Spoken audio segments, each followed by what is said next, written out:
My husband and I have been trying to have a baby for many years, and we went down the IVF path and did many rounds of IVF before finally in, I think it was October, we got the news that I was pregnant, which was fantastic.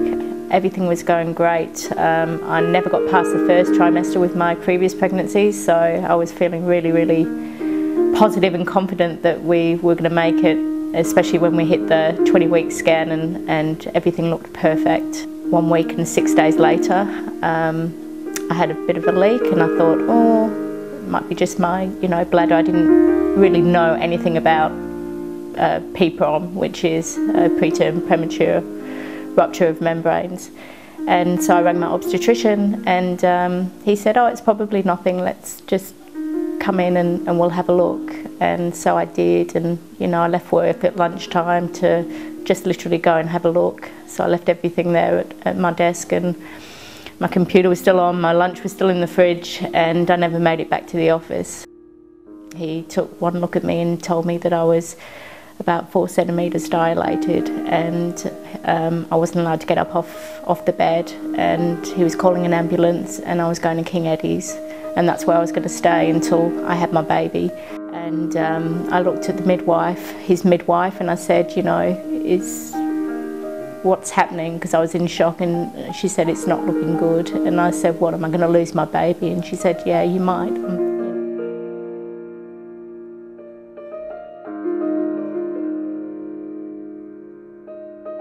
We called my husband, and we got in the ambulance and we went to King Eddie's, and my obstetrician met us there, and he'd arranged for the neonatal team to come down, and 2 lovely doctors came down and talked to me and told me, presented the cold hard facts of what's going to happen.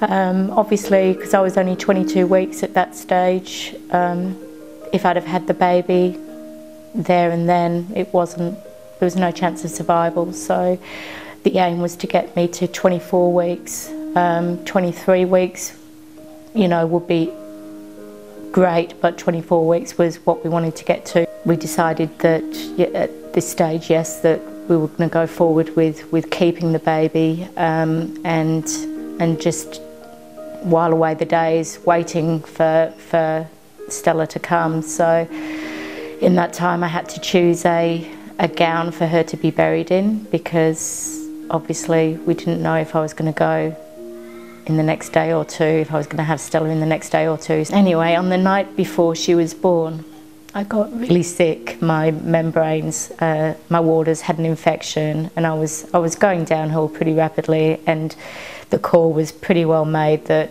okay, we need to get Stella out. They induced me, and the neonatal team came down and set up the crib there, the warmer, and they were all standing there to the side waiting for baby Stella to come out. And when she did come out, she was handed straight to them, and they worked on her straight away by, putting in the breathing tubes and hooking her up to all of the life support equipment.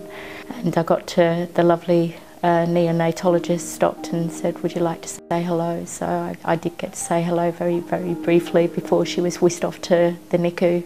That was that. So I was there for probably a couple of hours being cleaned up, etc. And then they came down and said that she wasn't doing very well and did I want to get her baptised. Sorry.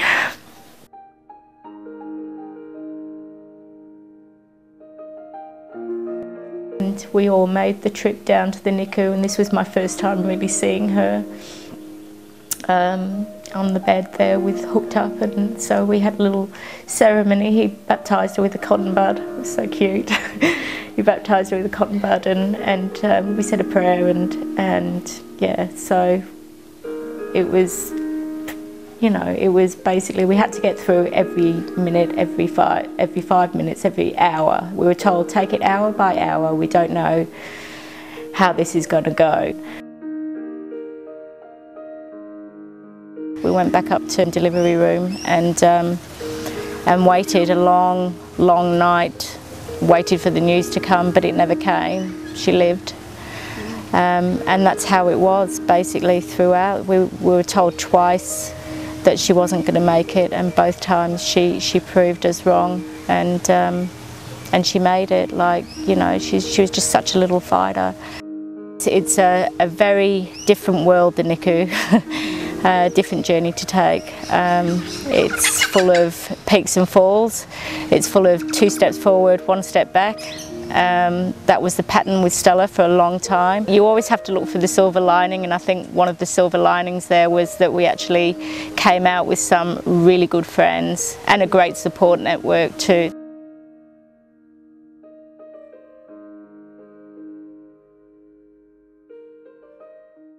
So I think we've got a pretty rosy future ahead of us.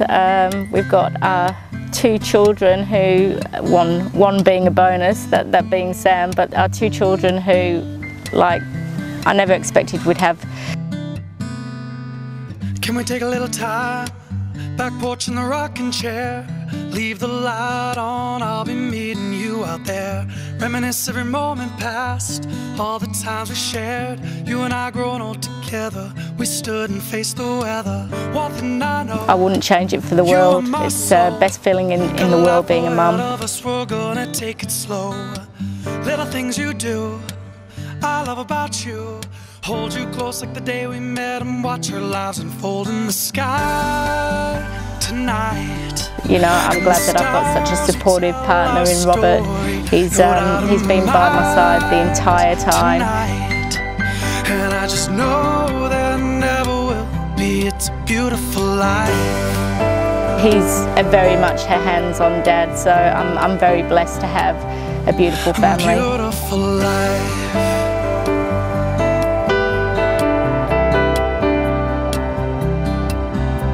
Sun come up in the morning underneath the shade of an oak tree. Colors on the leaves are changing, seasons moving endlessly. Man, where did the time go? We got some history. A little bit older now, but you still look so good to me. One thing I know, you are my soul. Got a life ahead of us, we're gonna take it slow. Little things you do.